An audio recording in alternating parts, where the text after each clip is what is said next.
Kamusta ulit mga aking cute na bata? Pasensya, ito na ang last video natin. Ito yung last time na makikita ko kayo at makikita niyo ako. Pero huwag kayong malungkot kasi malay mo, baka makapagkita tayo sa isang distant na future. O baka sa panaginip ninyo. Pero ngayon, ang i-discuss natin ngayon ay kung paano magsulat ang isang manunula. Paano kaya gumagawa ng isang tula? How to write poetry? Well, sa totoo lang, medyo mahirap siyang i-explain. Pero yung pinaka-importanting tanong na sinasagot natin dito ay, how do you make a poem? Pero kapag tinatanong nyo yan, may mas maraming mga tanong na lumalabas. Katulad ng mga ito. Ano bang mga gusto ninyo? Bakit mo gusto? At how does it make you feel? Anong nararamdaman ninyo kapag ginagawa nyo, nakikita nyo, kinakain nyo, o kung ano-anong ginagawa nyo kasama ng bagay, tao, hayop na ito? How does it make you feel?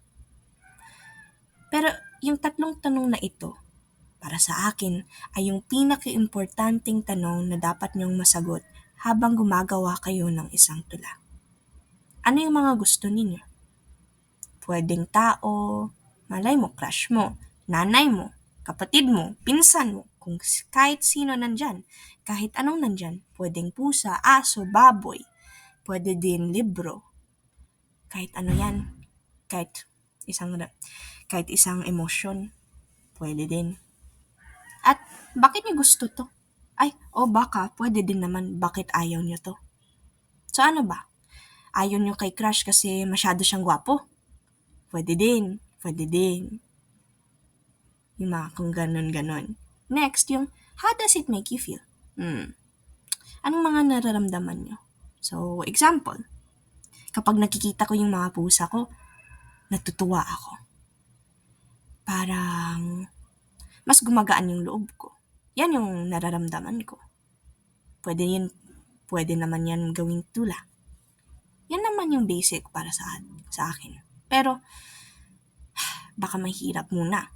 Kaya kailangan nating magbasa ng isang example, isang tula na nagde-describe ng mga tanong na ito, na sumasagot sa mga tanong na ito. So, tignan natin kung ano ba ito.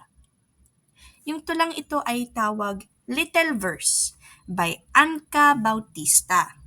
At ngayon, ano nga ba yung tula na ito? Well, hindi ko alam. Kailangan nating basahin sabay-sabay. So, sabay-sabay nating basahin. Little Verse by Anka Bautista. Sitting in a humble patch of light, with some breeze in it to write, or read or draw, has got to be one of the greatest charms of life.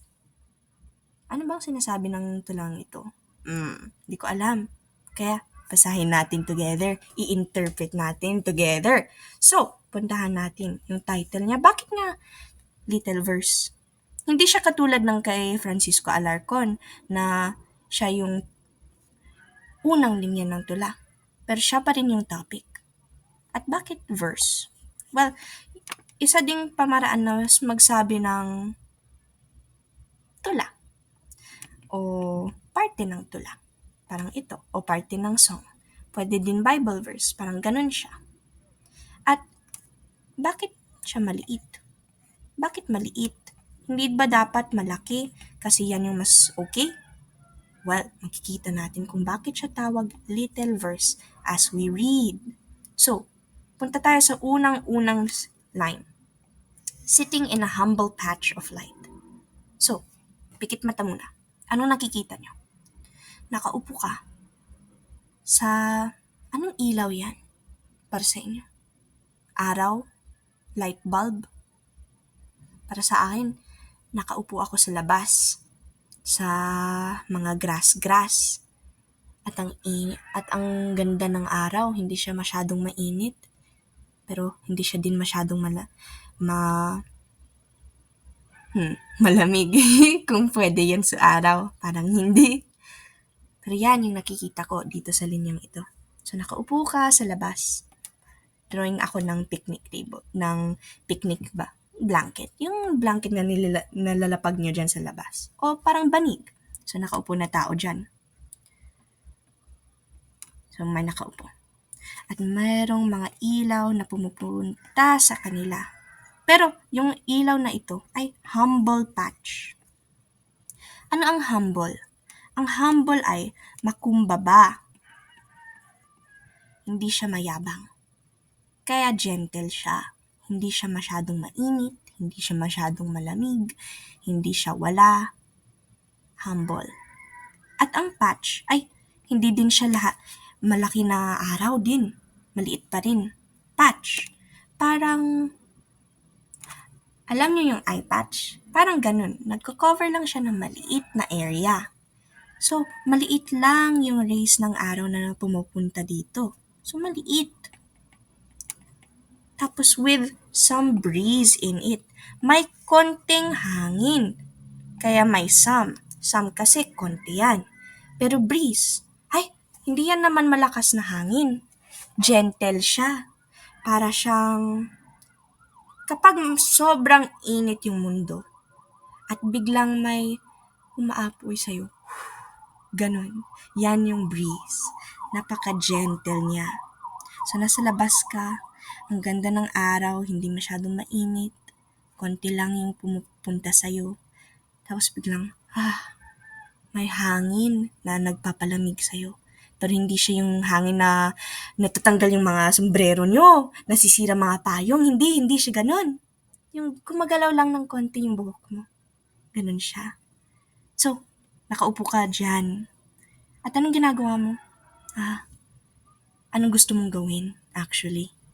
Gusto mo bang magsulat? Mag-drawing? Magbasa? Ano ba? Kahit ano dyan, hindi siya importante. Basta kaya mong gawin dyan. Kasi, yung mga ito, yung karanasan na ito, yung nakaupo ka lang sa labas na, ang ganda ng mundo ngayon, ay yung pinaka magandang aspeto ng buhay. One of the greatest charms of life. Bakit greatest charms? Ang greatest, pinakamalaki.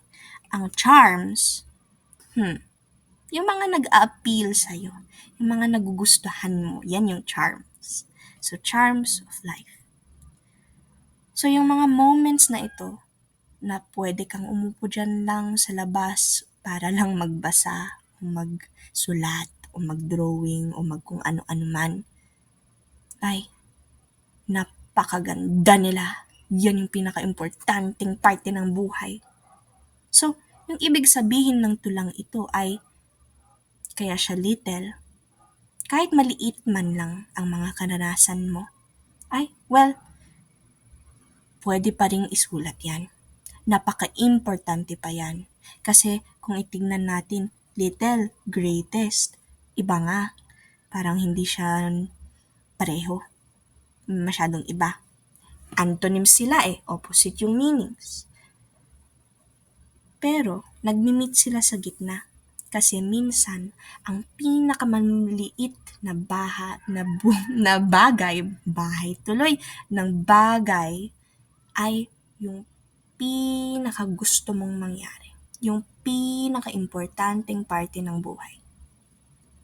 Kaya nga sinulat to, para maalala yan.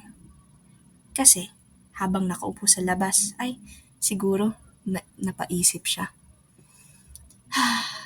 Ito ang buhay, na nakaupo lang, nagbabasa habang may konting araw at konting hangin. Kaya ang sasabihin ko sa inyo ito, huwag kayong matakot magsulat. Kasi kahit anong topic ang gusto nyong gawing tula, kahit pinaka-eng-eng, okay lang yan. Basta gumawa kayo ng tula. Yan yung importante. Kaya, magsulat na kayo. Time to write. Alam ko na may mga papel kayo sa harapan nyo na punong-puno ng mga nota nyo, ng mga annotations, ng mga tanong, drawing tungkol sa tulang ito, yung little verse. At tungkol din sa mga ibang tula na binigay ko sa inyo. Pero ngayon, kumuha kayo ng bagong papel, blanco. At gumawa na kayo ng isang tula na sigurado akong napakaganda. Kahit anong topic, kahit anong mga salita na ilagay nyo dyan, isulat nyo. O, kung ayaw nyo magsulat, mag-isip kayo ng paborito nyong bagay at i-drawing nyo. So, kung gusto mo mag-drawing tungkol sa rabbit, katulad sa last video, gawin nyo na. Yan na ang iyong final task. Magsulat, mag-drawing, basta i-express nyo yung sarili ninyo. Kasi yan ang ginagawa ng manunula. Nag-i-express ng sarili. Binibigay nila ang sarili nila sa mundo para makita yung ng iba.